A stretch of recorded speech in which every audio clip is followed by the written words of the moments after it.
Hi, my name is David Foote and I'm the Director of Stewardship for the Grand Traverse Regional Land Conservancy. I'll be taking you to 3 sites today.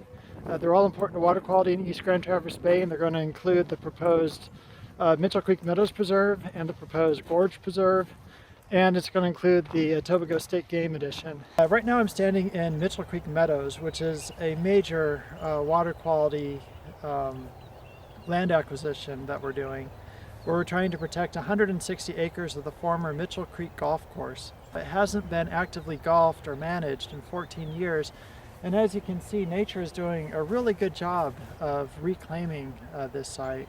Much of the land is turning back into wet meadows that are full of wildflowers, seeds that are important for small mammals, and supports a wide variety of wildlife like this bobcat or this American kestrel.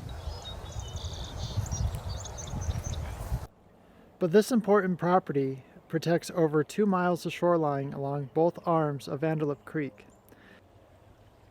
So protecting a property like this that surrounds both arms of the creek is important to keep it from being clogged with silts and sediments that could wash off of large parking areas and rooftops, nutrients from yards, and bacteria from septic tanks. And this is where Mitchell Creek flows right into East Grand Traverse Bay. Right over there at the base of the Old Mission Peninsula is where Traverse City gets its drinking water from. So keeping all the water that flows into the bay as clean as possible is critically important to maintaining a healthy tourism industry and to keep having cheap, clean drinking water that doesn't have to be overly processed. The next project is on the Acme Creek, which is another significant water source to East Grand Traverse Bay. And here there are 6 significant branches of Acme Creek. 3 of them originate from state forest land, so they're pretty well protected, but 3 aren't. And so this project protects one of the sources, which is at the bottom of a very steep horseshoe-shaped depression that we lovingly call the gorge. So right over there is where some of the water comes out, and we have some more coming out of the hillside there, some more right there, and it quickly begins to form a significant stream, which quickly turns into a nice creek.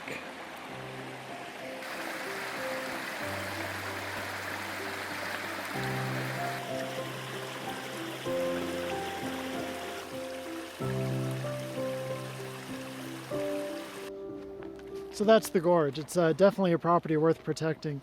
And I'd just like to thank everybody for their generosity and support that enables us to do projects like that.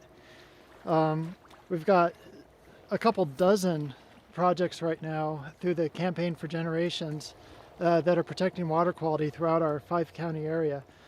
And if you'd like to learn more about them, just go to gtrlc.org and click on Campaign for Generations. It's really remarkable what's come forward during the time of this campaign. So next up is one that we were able to protect in the very beginning of the campaign. It kind of kicked off the campaign in a big way, and it's called the Tobago State Game Edition, which connected Maple Bay Natural Area to the Tobago State Game Area. The project also completed the protection of Tobago Pond, which has a Great Lakes marsh right at the end of Tobago Creek. And that marsh really acts like a filter, cleaning up whatever excess nutrients Tobago Creek might be bringing into the bay. And it works really good, really efficiently as a filter, just like the filter you may be at the end of your faucet at home.